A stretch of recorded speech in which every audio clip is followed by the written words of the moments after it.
And a very happy Thursday to you at 12:06 in the West. It's the John Phillips Show.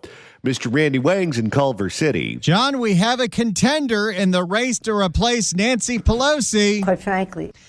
Connie Chan, the supervisor in San Francisco, will be challenging Scott Wiener for Nancy's seat. We love everybody. Now, this is interesting because up until now, he's been able to muscle a lot of the other establishment Democrats, including the former mayor of San Francisco, London Breed, out of the race. Yeah, she announced yesterday that she will not be running for that gig, which means that she will not be... Make that money! What's she doing for work? Well, she used to be the babysitter to Willie Brown's kids. This is true. 800-222-5222 is the telephone number, 1-800-222-5222. Well, we have an update for you in the case against former Newsom Chief of Staff Dana Williamson, where apparently the feds had not only been looking at her, Randy, they were listening to her too. The FBI sent a bunch of letters to a whole bunch of people in Sacramento letting them know that there's been some wiretapping going on. Uh-oh. For more, here is CBS in Sacramento.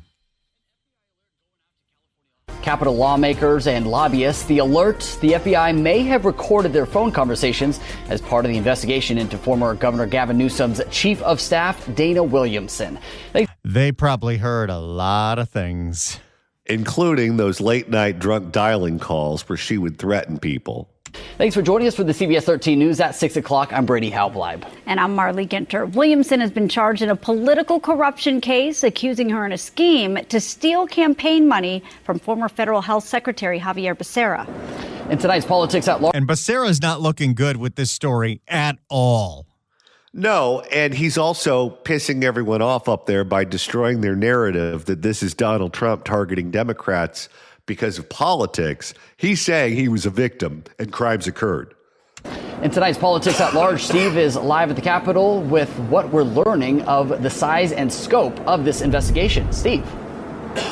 Yeah, and here is a copy of one of those letters that the FBI is sending out to people here at the Capitol, letting them know if their phone conversations were recorded in this investigation.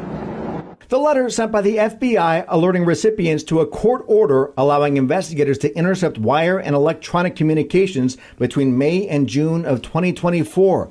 The letter also reading, some of their recordings were from a phone number believed to be associated with you, and it doesn't necessarily mean you were a target of the investigation. But if you were on the phone with any of the people that were, well, we should let you know that we know everything that was said.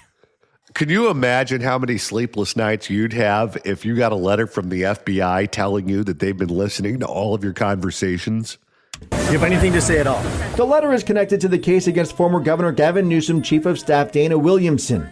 Some people in Newsom's office received the letter. A spokesperson said the governor did not receive the FBI letter. I think this is the big unknown. Is what else is there? What's the blast radius on this? Andrew Acosta is a Democratic strategist watching the bombshell court case against Williamson, former Javier Becerra Chief of Staff Sean McCluskey, and lobbyist Greg Campbell play out. Does it end with these three, or is there other stuff that's going to be uncovered? And I think that... Is there anyone who believes that it's only these three that are up to crooked shenanigans like this in Sacramento? No, and I know I sound like a broken record, but Dana Williamson said that when the FBI approached her, they told her she was not the target of the investigation. Gavin Newsom was. It was the same thing that Bonta said yesterday about why he had to pay $500,000 to those lawyers. Hey, I wasn't the target. Yep. Other stuff that's going to be uncovered. And I think that's what everyone's sort of wondering. The federal indictment naming the three includes references to wiretapping, with investigators listening to phone calls and reading text messages and emails. Hi, guys. Are you with the... Do you think the FBI intercepted any dirty texts? Well, they did tell her she can't drink anymore. Hi, guys. Are you with the... I don't care who you are. You don't want the government seeing everything that you do on your phone in your private time. No, you don't. Hi, guys. Are you with the FBI? This is not the first FBI investigation at the Capitol. In 2013, agents could be seen leaving Capitol offices with boxes in a bribery and money laundering investigation of Senator Ron Calderon and his brother Tom Calderon. I think they just got out of prison, didn't they? They did, and their nephew, Ian, is running for governor. And then I think it's the sister-in-law who's currently the assemblywoman from Montebello. Senator. The political dynasties in California have been quite embarrassing. And I love the fact that when these dynasties hit a rough patch, and by rough patch, I mean half of them go to prison, it doesn't slow down their success at the ballot box at all. Senator, any comment? In 2014, Senator Leland Yee was arrested in a gun trafficking case. Oh, the gun runner. Yeah, we never really did get a full accounting on that one, did we? Senator Leland Yee was arrested in a gun trafficking case. It's just guilt by innuendo. And in 1988, the shrimp scam case. Oh, and the video cut off. Great. That's all I have. Well, shrimp scam is the next one they're referencing. And that was when, who was it? Pat Nolan, the assemblyman from Glendale, went to the FBI and said that Willie Brown was corrupt. The FBI took notes and said, okay, we'll see what we can do. So they sent a bunch of people undercover to the state capitol posing as shrimp salesmen from Louisiana who wanted crooked deals with the state of California. Willie Brown didn't get in trouble. Pat Nolan ended up going to prison. We're just going to play the rest of this one off of YouTube because the website that I use to put these things into Audition is being irritating. Leland Yee was arrested in a gun trafficking case. It's just guilt by innuendo. And in 1988, the shrimp scam case led to the conviction of 12 public officials for bribery. You have these occasionally, and they're not all the same. It's not all, you can't just paint it with one brush. Now, No, but there is quite a trend of lots and lots of corruption in local and state officials in California. Well, and that was back when there were still two parties. Now it's one party rule, so whatever the one party wants, they get. In theory, that would make the corruption explode. this new federal indictment and uncertainty where this investigation will end. They showed the video again over and over and over again of Dana Williamson getting into the car as she's walking out of the courthouse. But they are not showing the best part of that video, the guy who screams. Why would they cut that part out? That's the best part. So a little context to the FBI investigation at the Capitol right now. We do not know where this investigation will end. We do know the next chapter is tomorrow morning at the federal courthouse. Sean McCluskey is due back in court. Oh, that's this morning. Well, we'll see. And he if there's- pleaded guilty. Of course he did. They got him dead to rights. All right, so that's the latest with Dana Williamson. Then, as all of this is going on in the courthouse in Sacramento, and Gavin Newsom is traveling around the globe trying to present himself as a candidate for president, and his team is working very diligently, becoming internet trolls, the state of California is dead broke. Let's hear the latest on the new $18 billion budget deficit for the fiscal year 26-27. Here's KCRA3 and Ashley Zavala. And California is facing a deficit next year that's expected to be $18 billion. And the options for lawmakers right now to find solutions basically boil down to making significant cuts. They don't do that. No, they don't. Because then they'd have to say no to the unions, and they can't do that. Raising your taxes or... Well, they do like to do that. They do, but Gavin wants to be president, so he doesn't want to do that right now. Both. KCRA3's Ashley Zavala has been looking at the report, crunching the numbers, and she has this for us today. Ashley. Golston, just to take us. I do love that name. It is a great name. Golston, just to take a step back as we look. I mean, the only better broadcast name than Golston Dart is Kent Brockman. And that's fake. Golston, just to take a step back as we look at those numbers, California overall has a budgeting problem. This is true. We've had one for a while, by the way. Gavin had 2 years of massive surpluses when we were giving way too much money away in the aftermath of COVID. But it has been deficits now, 4, 5 years in a row? Bingo. California overall has a budgeting problem. One of the state's top budget officials made that clear today, noting California is spending more money than it's bringing in. And when we had those $100 billion surpluses 2 years in a row, where did that money go? Well, a lot of it went to criminals out of state. And it has been this way for the last few years. California legislative analyst Gabe Pettick warning state lawmakers that they need to prepare for an $18 billion budget shortfall, urging them to take action before it gets a lot worse in the years to come. Relatively weak. For the 4th year in a row, California's legislative analyst Gabe Pettick raising red flags the state could be short on funds next year by about $18 billion.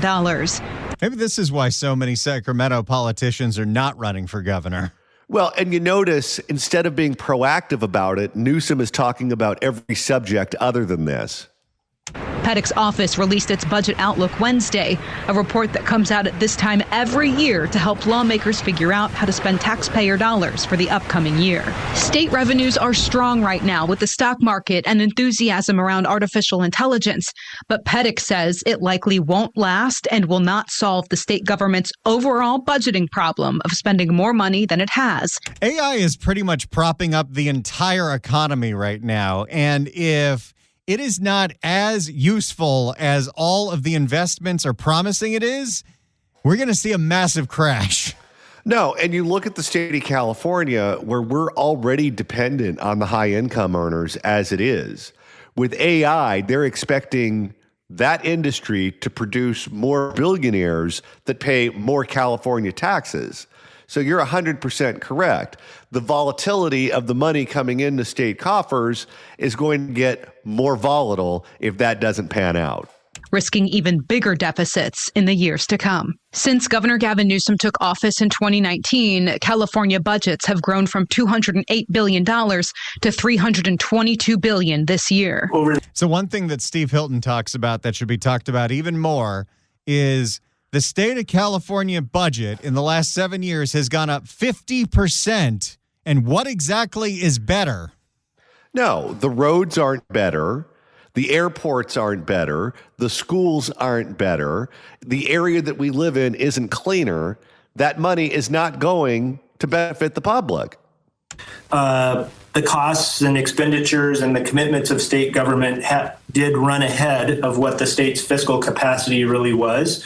And so now that is part of the explanation for why we face these fairly large structural deficits in the future years. The governor and us at the Department of Finance, we've recognized that problem. Governor Newsom's Department of Finance spokesman H.D. Palmer said they mostly agree with the legislative analyst. After the Thanksgiving holiday, the governor will be meeting with us. We'll have an updated... Is he even back in the country yet? Who knows? I see him on TV, it seems like, every day. He's in Brazil one day. He's in South Carolina another day. He's on one of the late night shows another day. You don't hear him talking about California subjects too often. Picture on where we think things are. The legislative analyst said California lawmakers have reached a critical point where they need to decide whether to cut programs or raise taxes. Where do you see the Department of Finance and the governor going in this? Well, first of all, I'm not going to get ahead of the decisions that the governor has yet to make. We're going to provide a range of options based upon what the size of the shortfall is, and he's going to make his decisions on that.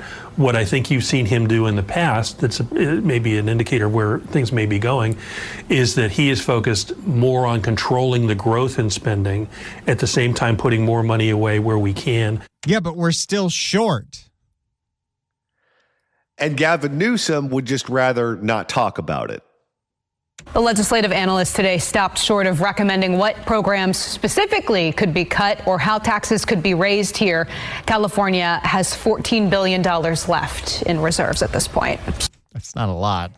No, and when you think about it in the context of what Gavin cares about, when he decides to trim our budget, it's not going to be for the benefit of the people of California. It's going to be what looks the best to an electorate in New Hampshire or Iowa or South Carolina. So a lot of moving parts, including maybe some outside forces. People may be wondering how much the Trump administration may have to do with any of the shortfall, if at all. And that is certainly part of it. Both Pettick and Palmer today noted they play a role when it comes to the latest spending plan. Out of Washington, D.C., for example, H.R. 1, also known as the Big Beautiful Bill from the Trump administration, that is going to make a $1.2 billion hit on California's general fund in the healthcare space, for example. But overall, the bulk of the issue is around state spending on state programs generally, and those costs are coming in much higher than expected at this point. Almost every program in California comes in higher than expected. Medi-Cal for people in the country illegally being one of the prime examples. In any sane world, the first thing he would do is cut off health care for illegals. And the second thing he would do is get rid of the bullet train. Well, we didn't do that. We just extended cap and trade, which now he calls cap and invest, for another 20 years. So we give $1 billion a year to the bullet train that still doesn't exist. Well, fine. If there's no money to pay the bills, what are you going to do? Well, it won't be his problem in about 13 months. Maybe Katie Porter will be the one to decide. I don't know if she's still running. Have you seen her anywhere in the last 3 weeks? Yes, I saw her somewhere online in one of my feeds going after Tom Steyer and swearing at him. Well, at least that's something. Little D. We can always count on her for that. 800-222-5222 is the telephone number. 1-800-222-5222. If you'd like to email the show, you can do so at johnnydon'tlikeshow@gmail.com. That's johnnydon'tlikeshow@gmail.com. And Randy, if you want to go back and listen to an old episode about Katie Porter, since we just referenced her again, that's easy to do. You know, when she was running for governor. Search for The John Phillips Show wherever you get your podcasts. Please. Search for it on Apple Podcasts app, iHeart, Spotify. Search for The John Phillips Show. Hit subscribe. You can download all the episodes. No. Do a Google on the YouTube. Get the free KABC app, the free KSFO app, the KMJ Now app. We're on that station on Saturdays at 2. So many different ways to listen live to our radio stations and download all the podcasts, and then you'll be smarter than the average California voter. No, I don't know enough to give you any good information, but good luck finding someone who does. 800-222-5222 is the telephone number. 1-800-222-5222. Well, we know that the fire victims are having a very difficult time getting the California Fair Plan to pay up. But Randy, there are now allegations that it's not just the Fair Plan that's dragging their feet. It's also State Farm, and there are still Eaton fire victims and Palisades fire victims almost a year later that are still being dragged as slowly as possible through this process to fulfill their contracts. Let's hear what's going on with the Eaton survivors. Here is CBS LA. Victims of the January fires are frustrated with State Farm, and they're finally getting some help. For months, they've been accusing State Farm of delaying, denying, or underpaying claims. Now, and where's the insurance commissioner been with all that? MIA. I'm very kind of sketchy. You know the whole scandal that broke when you were on vacation, right? What's that? That Ricardo Lara had made secret deals with the insurance companies while he was crafting his sustainable insurance strategy, which incentivized them to drop people because they knew that they could regain people at much higher rates and not nearly as many. Well, he's a real prize, isn't he? now LA County is looking into those accusations. And CBS LA's Lauren Posen is live in Altadena now with that investigation and pushback tonight from State Farm. Lauren? Absolutely, Pat. You know, Shang, you want to give an assist? Why not? It's the only thing she gets to do these days. And pushback tonight from State Farm. Lauren? Absolutely, Pat. You know, Thank you, Shangy. She's the best. Fire victims from both the Eaton and the Palisades fires say they feel absolutely abandoned. Oh, no. Shang, you want to help her out again? Fire victims from both the Eaton and the Palisades fires say they feel absolutely abandoned by State Farm, and they really hope that this is the first step, this investigation, into some accountability. Well, good luck with that. Accountability? Wow. She may need some help from Gavin, too. Accountability. I don't know what accountability there is when State Farm, who hasn't paid a whole bunch of these claims, got their emergency rate hike increase without having to prove that they needed it, and then immediately filed for another rate hike increase and have not increased the amount of policies that they're writing. Well, and the ones that I feel the sorriest for, and if your home burned down, I certainly have a lot of sympathy for you. But for a lot of them that dealt with smoke damage, where the structure is still there, you just can't use it because there's harmful chemicals everywhere and everything essentially melted. State Farm is really trying to screw those people, and not just State Farm, but some of the other companies as well. And with those people, I don't know what you do if you can't live there. And it's not like you can just start rebuilding because there's something still there. You're just stuck in a never-ending hell. The whole statement of like a good neighbor is not one that's true. State Farm is not a good neighbor. Priscilla Hernandez says her home survived the Eaton fire flames, but not the fallout. Structural damage and toxic ash left it unsafe. She says State Farm has made the claims process a nightmare. The State Farm has delayed. We have multiple adjusters, and so therefore your conversation. Yeah, that's one of the strategies they use, is they start you over with new adjusters over and over again.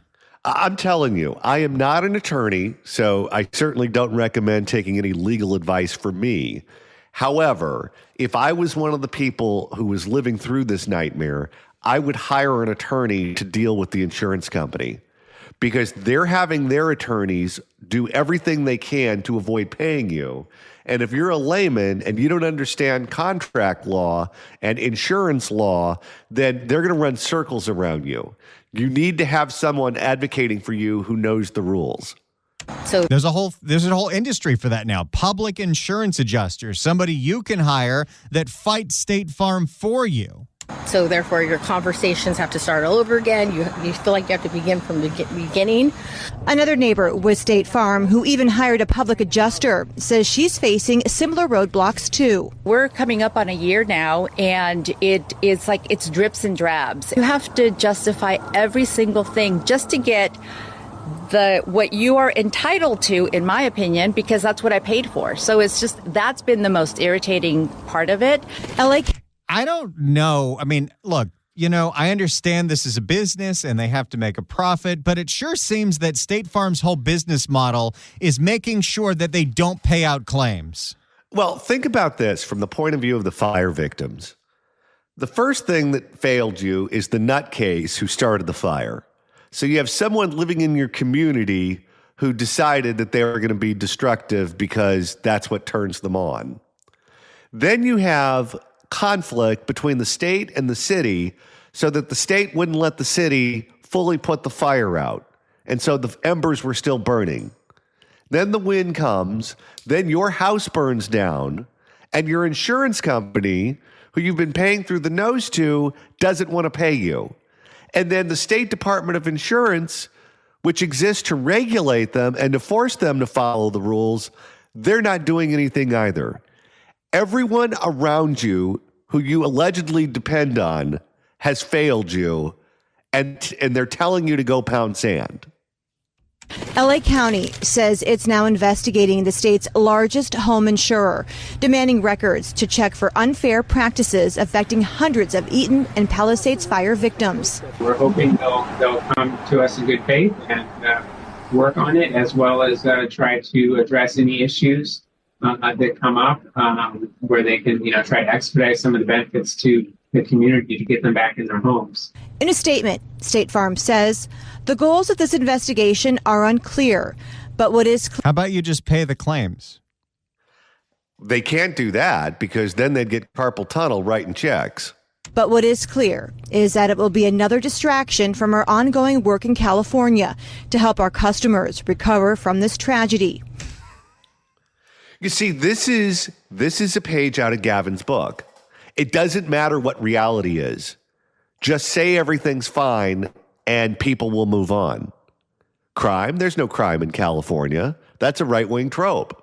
Homeless, there's no homeless in California. That's propaganda. Us not paying claims, that's not true. We're a good neighbor. We're helping everyone out. These investigations are just taking up our time and slowing things down. State Farm is committed to paying customers what they're owed. You could start by doing that. How about this? How about providing some homeowners who want to go out and thank State Farm for a job well done? Because typically, when there's a tragedy and someone really does step up to the plate, you see that. I don't see that. Now, maybe I'm just not watching those reports. I see a lot of people who are frustrated because no one will hold up their end of the bargain.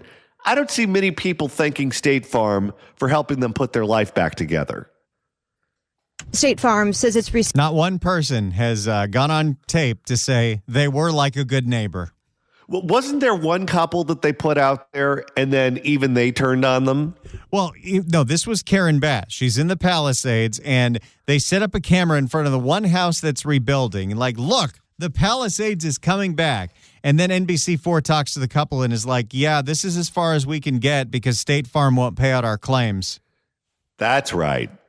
State Farm says it's received more than 13,500 claims and paid nearly $5 billion. And by the way, that sounds like a lot, but State Farm has 8 million policies in the state.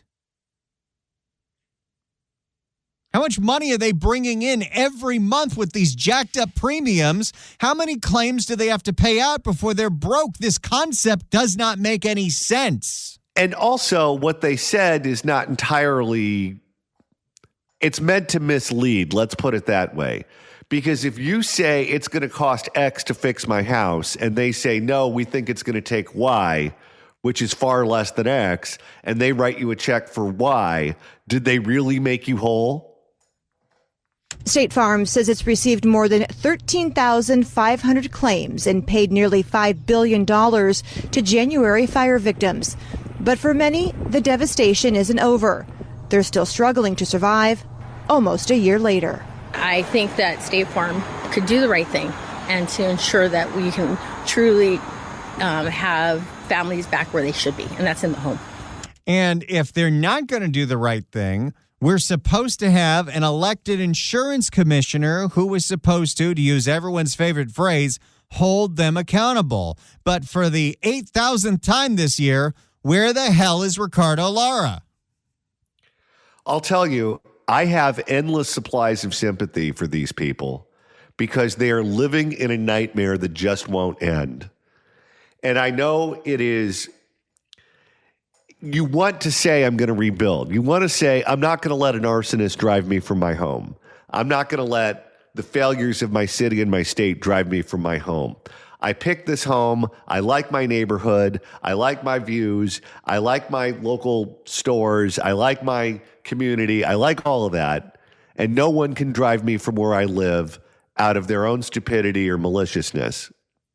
However, if I were in that position and I was trying to rebuild a home that clearly wasn't going to get rebuilt anytime soon, and I had to deal with the city and their bureaucracy, and I had to deal with the insurance company and the California Department of Insurance and the Coastal Commission and the EPA and all of these groups that just never stop harassing these people, I would cry uncle.